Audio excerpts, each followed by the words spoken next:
तलाश एक सच्चे इंसान की। किसी नगर में एक बहुत धनी सेठ रहते। भगवान के ऊपर उनकी बहुत आस्था थी।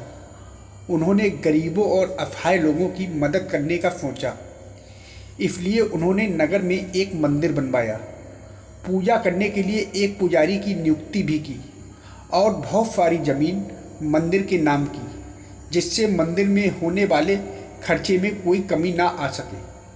साथ ही धनी सेठ जी ने मंदिर के पास एक धर्मशाला भी बनवाया, जिससे कोई भी गरीब इंसान, दीन दुखी या कोई मुसाफिर भी वहां आए तो उसे रुकने में कोई परेशानी ना हो। उसका जब तक मन करे तब तक वहां रुके और भोजन के लिए मंदिर से प्रसाद मिलता रहे। उन्होंने अपने तरफ से लोगों की भलाई के लिए कोई कमी नहीं छोड़ी। काफ़ी समय तक सब कुछ अच्छा चलता रहा। फिर सेठ जी को लगा कि उनके ना रहने के बाद ये सबका प्रबंध कौन करेगा। मंदिर का काम, लोगों को कोई परेशानी तो नहीं हो रही है, ये सब देखने के लिए उन्हें एक सच्चे इंसान की तलाश थी। इसलिए उन्होंने नगर में सूचना फैला दी कि उन्हें मंदिर की देखरेख के लिए एक आदमी की ज़रूरत है। बहुत से लोग उनसे मिलने आए कि अगर मंदिर की व्यवस्था का काम मिल जाए तो वेतन भी अच्छा मिलेगा। पर धनी सेठ जी सबको ये कह के लौटा देते कि उन्हें एक सच्चे इंसान की तलाश है। कई लोगों को तो सेठ जी की बात समझ में नहीं आती कि वो ऐसा क्यों कह रहे हैं, और कई लोग उन्हें बोलते कि अब सेठ जी पगला रहे हैं। पर सेठ जी किसी की बात पे ध्यान नहीं देते। वो उस इंसान की तलाश कर रहे थे जिसके ऊपर वो मंदिर का कारोबार दे सके।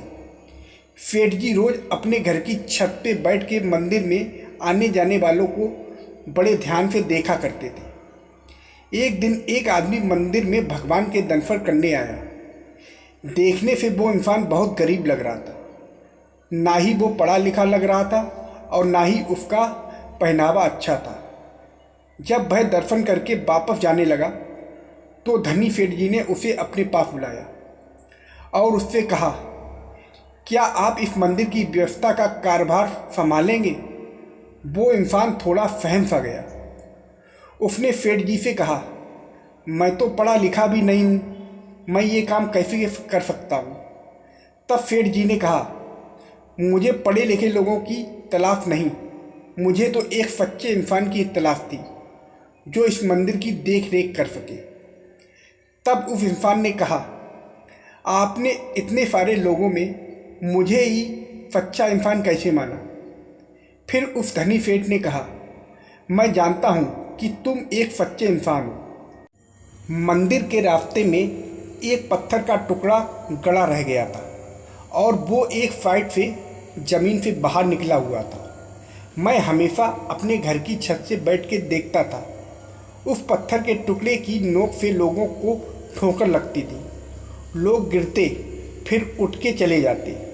आज मैंने देखा तुम्हें ठोकर लगी भी नहीं, फिर भी तुमने उस पत्थर को हटाने का प्रयास किया, और जब वो पत्थर नहीं हटा तो तुम मंदिर के मजदूर से फावड़ा लेके आए और उस पत्थर को हटा के वहाँ की ज़मीन बराबर कर दी। गरीब इंसान ने कहा, इसमें कौन सी बात है? रास्ते में पड़े कंकड़ पत्थर को हटा देना चाहिए ताकि किसी को चोट ना लगे। यह तो हर मनुष्य का कर्तव्य है। तब सेठ जी ने कहा, बिल्कुल सही। अपने कर्तव्य को जानने वाला और उसका पालन करने वाला ही एक सच्चा इंसान है। सेठ जी ने उसे मंदिर का कारोबार सौंप दिया।